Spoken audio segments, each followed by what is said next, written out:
Today, we celebrate this, which in many ways has become an American Seder. Standing in this human tradition of giving thanks, Mohawk Chief Jake wrote, "Giving thanks," which was based on an ancient Native American message of peace and appreciation. We open with Chief Swamp's words. We give them thanks. To be a human being is an honor, and we offer thanksgiving for all the gifts of life. Mother Earth, we thank you for giving us everything we need. Welcome to our celebration of life and drumming.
Service, we light the chalice, a symbol of our faith and community, with the following words from Katie Gelfand.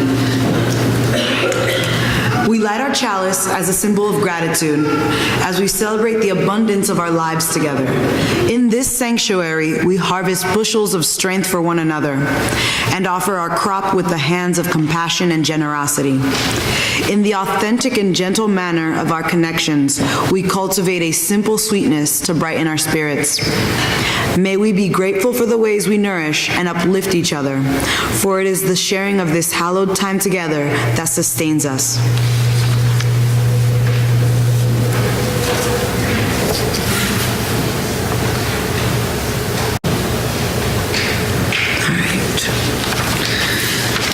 All who wish to do so are invited to come forward to acknowledge their joys and sorrows by placing a polished stone in our bowls of water, symbol of life and rebirth, which are on either side of the sanctuary. Where's that one over there? As you place a stone, let the healing nature of the water soften your sorrow and its warm embrace surround your joy.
going to engage in some movement, anyone who wishes, and the children now are invited for this section of the service, if they wish, and are welcome to come with them, to come forward for the Tai Chi, and then we're going to sing a hymn. The words will be on the board, and then Ryan will share a story.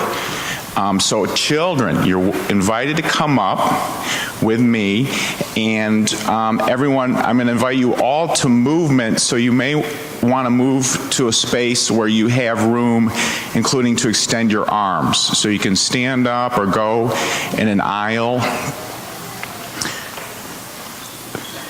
We're not going to, this is not going to cause any fire hazards.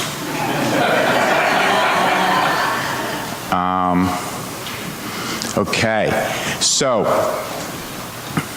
we're giving thanks for building beloved community and having a space to come to be healthy and have well-being in our spirits, and to be making justice with one another in the wider world. And one thing that we need is to be able to be in touch with ourselves and our breath, our bodies. So this is a time for you. And you can follow along. There's no wrong way. It's just with loving kindness, moving your body to the motion and paying attention with loving kindness for you. And you may feel some energy of loving kindness from those around you. So let's just start. I'm going to go this way first, and then I'm going to turn that way so we can all be going the same direction. But feet hip distance apart. You may want to have just a little bend in your knees. And if you're remaining seated, that's great.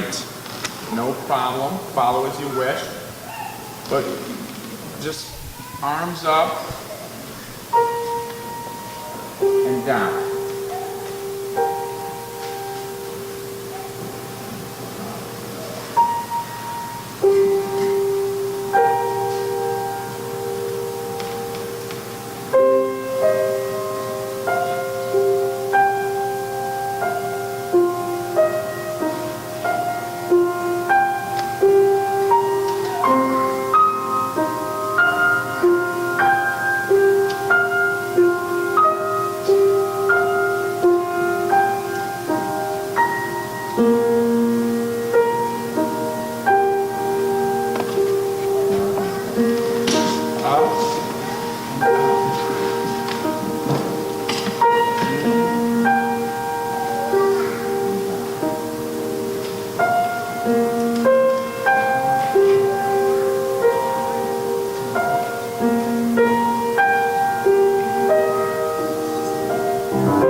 this together and all we've been doing this morning with our Community Day has grown to be such a blessing in so many ways. The bread communion, which the children are going out to work on the bread now and bake and talk about the importance of bread. And there's so many threads of the tradition, but introducing the person who's going to give the homily today, who many of you know, Gerry Whelan. I want to give him a lot of thanks and acknowledgement for being one of the founders of Community Day in this version. Gerry's been a spiritual leader in this church for many years. His wife Eileen and he are wonderful additions to this church. And Gerry's been the chair of the Adult Spiritual Development Committee through how many staff people, Gerry? 14 staff people, staff changes? No. But Gerry is a spiritual leader of top notch, so that when we have had staff transitions, because a lot of our staff keep going on and doing amazing things in other parts of the country or the world, and he's helped us when the turnover has been quicker than we wanted. And he's helped us develop an elderhood program and mini retreats. And so he is a mentor and a partner to me, and greatly appreciate his mindfulness and his justice focus. And he's just a fun guy. Even try and attend a USG poker tournament at his house sometime and leave without laughing and rolling on the ground. Thank you, Gerry, for being here tonight. Thank you, Kent. Good morning. So, some of you have been here a while at the workshops, and some of you just arrived, but everybody's welcome, and especially welcome to the Unitarian Society of Germantown Community Day. So today, Community Day is a special day here at USG, when our community traditionally and intentionally comes together to celebrate and be thankful for us, each other, this community, this beloved community, a community in which we can really be loved, beloved, and love. So take a moment now. I want you to look around and see some people that you know and are really good friends with. And the truth is, there's a lot of that going on at USG, fortunately. And turn around a little more and look at some people who you know, but you don't really, they're not real close friends. And then there's probably some people you know and you just can't remember their names.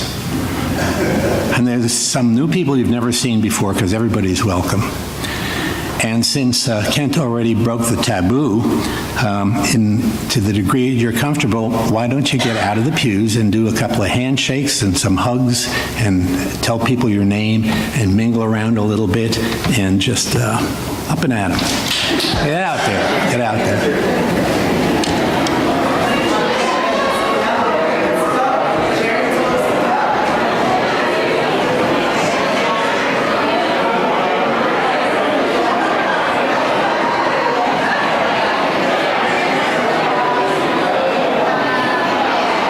So obviously, this is genuinely a community of love and joy,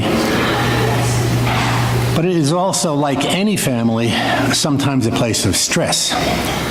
There are so many challenges facing us, both within and beyond our community. The vast political divide made only wider after the recent elections. The heartless and cruel policies of the current administration towards immigrants, asylum seekers, and others. The persistent injustices and discrimination that our sisters and brothers of color still face every day. The mass incarceration of so many for minor offenses who are stilted now forever by the stigma of felony convictions. The irreparable damage being done to our beloved earth, while those who tasked with protecting it deny it. We could go on and on. So how can we, as beloved community, respond to all these challenges? That is up to each one of us.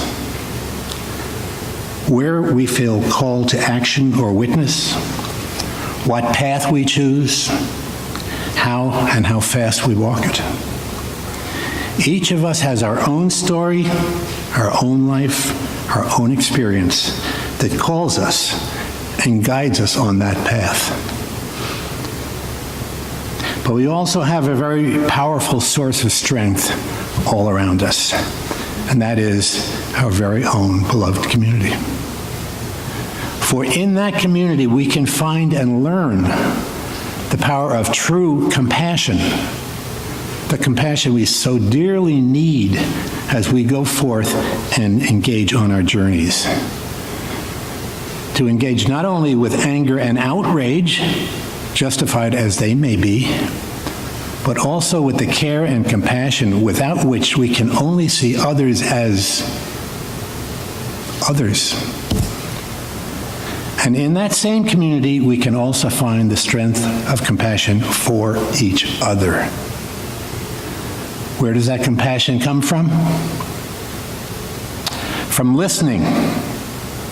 Listening to truly understand where each other stand. Listening to where we are on our journeys. Listening to what questions we struggle with. Listening to what help we need to move forward. This kind of listening can be hard, especially if we disagree with what we hear. It has been in short supply for a long time. Over 50 years ago, Paul Simon, in The Sounds of Silence, wrote, "People talking without speaking, people hearing without listening." If I didn't sing it, you wouldn't recognize it. This is why we have been exploring many difficult conversations in our adult spiritual development program, and you're all invited to participate in those. But I believe only by allowing each other to speak honestly and openly our own truths, and then respectfully listening, sincerely listening, can we gain the trust in each other that allows honest conversation to begin and common ground to be found. So today, Community Day, and every day going forward, I invite us all to resolve to genuinely listen whenever an opportunity arises to every member of our community. To listen to one another regardless of color, gender identification, age, ability, or anything that might obscure the reality that we are all part of one beloved community. We are all on the journey we feel called to. We are all doing the best we can. We all can and must be loved. It has been said that true listening is leaning in with a willingness to be changed. That is a scary proposition, but maybe a little less scary when we know we are in a truly compassionate, beloved community, a listening community. Finally, to paraphrase Yogi Berra, you can hear a lot just by listening. Listen, listen, listen. Thank you.